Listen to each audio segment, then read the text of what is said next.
மகாபெரிவாச்சரணம். Welcome to கைல் institute. English vocabulary நம்ம கற்றுக்க இங்கிலீஷ் ரொம்ப இன்ட்ரெஸ்டிங்காக போகுது இல்லையா? சரி, இன்னும் கொஞ்சம் வார்த்தைகள் அதிகமாக கற்றுக்கலாமா? அதுக்கு என்ன பண்ணலாம் அப்படின்னா, ஒரு சின்ன க்ளூ இருக்குது. என்ன அப்படின்னா, அதிகமாக நம்ம யூஸ் பண்ணக்கூடிய ஒரு வார்த்தை வெரி, VERY, வெரி. ஒன்று நல்லா இருக்குன்னு பாராட்டணும் அப்படின்னா வெரி குட் அப்படின்னு நம்ம சொல்லணும். ரொம்ப சந்தோஷமாக இருக்குமா, வெரி ஹாப்பி. ரொம்ப வயசாயிடுச்சு, வெரி ஓல்டு. ரொம்ப பழசா, வெரி ஓல்டு. ரொம்ப பணக்காரங்க இருக்காங்க, வெரி ரிச். சரி, இதை வச்சு என்ன பண்ண போகிறோம் அப்படின்னு கேட்குறீங்களா? இதுக்குன்னு ஒரு வார்த்தை இருக்குங்க. அதை சொன்னால் உங்கள் லெவலில் வேறதுங்க. அந்த அளவுக்கு வார்த்தைகள் அழகாக இருக்குது. அப்போ அதை நம்ம சொல்லிட்டோம் அப்படின்னா, நீங்கள் அந்த இங்கிலீஷ் வார்த்தையை பேச ஆரம்பித்த உடனேயே ஆஹா, இவருக்கு நல்ல இங்கிலீஷ் தெரிஞ்சிருக்கே அப்படின்னு சொல்லிட்டு நம்மளுக்கு ஒரு நல்ல சர்டிஃபிகேட்டை கொடுத்துருவாங்க. அந்த அளவுக்கு சொல்லக்கூடிய வார்த்தைகள். சரி, பார்க்கலாமா என்னென்ன வார்த்தைகள்னு? ஃபஸ்ட்டு சொல்லக்கூடிய வார்த்தை சிம்பிள் அப்படின்னு சொல்கிறோம். ரொம்ப சிம்பிள் அப்படின்னு சொல்கிறோமா, வெரி சிம்பிள். சரி, இது வந்து சென்டென்ஸில் ஒன்று சொல்லி பார்க்கலாமா? த இன்ஸ்ட்ரக்ஷன்ஸ் ஆர் வெரி சிம்பிள். அவங்க நம்மளுக்கு இன்ஸ்ட்ரக்ஷன் கொடுத்தாங்க, ரொம்ப சிம்பிளாக இருக்குங்க, ஈஸியாக நம்ம ஃபாலோ பண்ணிடலாம் அப்படின்னு நம்ம சொல்கிறோம்.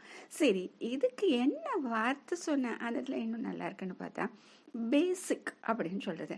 அப்போ த இன்ஸ்ட்ரக்ஷன்ஸ் ஆர் பேசிக் அப்படின்னு சொல்கிறது. அடுத்தது ரொம்ப குண்டாக இருக்காங்க அப்படின்னு சொல்கிறதுக்கு நம்ம யூஸ் பண்ணக்கூடிய ஒரு வார்த்தை ஃபேட்னு சொல்லுவோம்.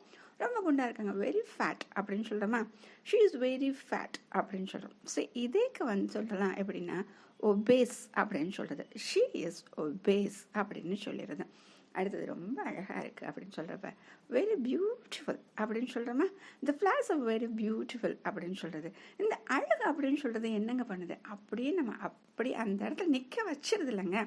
அந்த இதுக்கு ஸ்டன்னிங் அப்படின்னு சொல்லுது. அப்போ இவ்வளோ பெரிய வார்த்தைக்கு சின்னதாக எப்படி சொல்லலாம் அப்படின்னா ஸ்டன்னிங் ஃப்ளார்ஸ் அப்படின்னு சொல்லி முடிச்சிடலாம். அடுத்தது ரொம்ப பழமையானது, ரொம்ப பழசு அப்படின்னு சொல்கிறதுக்கு வெரி ஓல்டு. ஒரு சிட்டி பார்க்குறோம், அந்த சிட்டி பார்த்திங்கன்னா ரொம்ப பழமையான நகரம் அப்படின்னு சொல்கிறோம். அப்போ த சிட்டி இஸ் வெரி ஓல்டு. இந்த மிகவும் பழமை அப்படிங்கிறதுக்கு இங்கிலீஷில் ஒரு அற்புதமான ஒரு வார்த்தை ஏன்ஷியன்ட். அப்போ this is an ancient city அப்படின்னு சொல்லிடுறோம். அடுத்ததுங்க ரொம்ப பணக்காரங்க, அவங்களுக்கு என்ன அப்படின்னு சொல்கிறோமா, ஹீ இஸ் வெரி ரிச். ஓகேயா? இதுக்கு இன்னும் அழகாக ஒரு வார்த்தை இருக்குங்க, ஹீ இஸ் அன் அஃப்ளூவெண்ட் பர்சன். இந்த அஃப்ளூவெண்ட் அப்படிங்கிறது வந்து இந்த ரொம்ப பணக்காரங்க அப்படின்னு சொல்கிறதுக்காக நம்ம சொல்லக்கூடிய ஒரு வார்த்தை AFFLUENT. சரியா? அடுத்தது ரொம்ப கோபம். மிருகங்களை சொல்லும் பொழுது மிருகங்கள் சொல்லும் பொழுது இதை அடைமொழியாக சொல்லித்தான் சொல்லுவாங்க. குறிப்பாக சிங்கம் அப்படின்னு சொல்கிறோமா, அது போன்ற மிருகங்களை சொல்லும் பொழுது அப்போ எப்படி சொல்லுவோம் அப்படின்னா வெரி ஆங்க்ரி, ரொம்ப கோபம். அப்போ த line is very angry animal. இதுக்கு இன்னும் அழகாக சொல்லணும் அப்படின்னா ஃபியூரியஸ். அப்போ line is a furious animal அப்படின்னு சொல்லிடுறோம். அடுத்தது ரொம்ப நல்லா தெரியும், இது வந்து கண்டிப்பாக இது நடக்கும், வெரி ஷியோர் அப்படின்னு சொல்கிறோமா. அப்போ he is very sure about his result. இந்த ரிசல்ட் நான் வந்து ஃபஸ்ட் கிரேட் வாங்குவேன், டிஸ்டிங்ஷன் வாங்குவேன் அப்படின்னு சொல்லிட்டு அவர் பந்தயம் கட்டுற அளவுக்கு ஷியோராக இருக்காருங்க. அப்போ அதுக்கு சொல்லக்கூடிய வார்த்தை சர்டைன் அப்படின்னு சொல்கிறது. அப்போ he is certain about his result.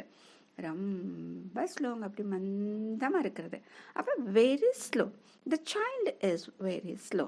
இதுக்கு அழகான ஒரு வார்த்தை ஸ்லகிஷ். அப்போ SLUGGISH,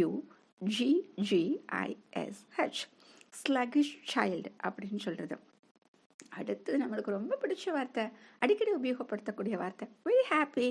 students are very happy. இப்போ நம்ம எப்படி சொல்கிறோம், இங்கிலீஷ் கற்றுக்கிறது ரொம்ப சந்தோஷமாக இருக்கு இல்லையா, அந்த மாதிரி.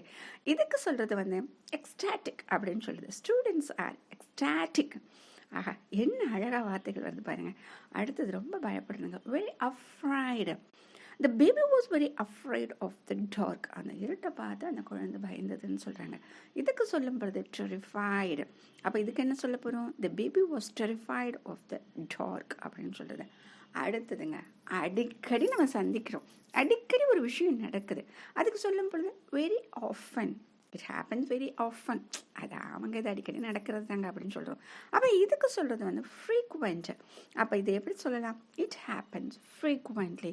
பார்த்தீங்களா, ரொம்ப ஈஸியாக சில வார்த்தைகளை வச்சு இன்னும் அழகாக நம்ம கற்றுக்கிறப்ப ரொம்ப ஈஸியாக நம்மளால் வந்து இந்த வார்த்தைகளை ஞாபகம் வச்சுக்க முடியும். ஏன் அப்படின்னா அந்த வார்த்தைகளை படிக்கும் பொழுது அதுக்கான ஒரு சுச்சுவேஷன் நம்ம சொல்லி அந்த சுச்சுவேஷனுக்குள்ளே போய் அந்த வார்த்தைகளை நம்ம ஞாபகம் வச்சுக்கிறோம். ஆக இது போல் கற்றுக்க இன்னும் இங்கிலீஷ் நம்மளுக்கு ஈஸியாக வந்துருங்க. கேளுங்க. மகா பெரியவா சரணம்.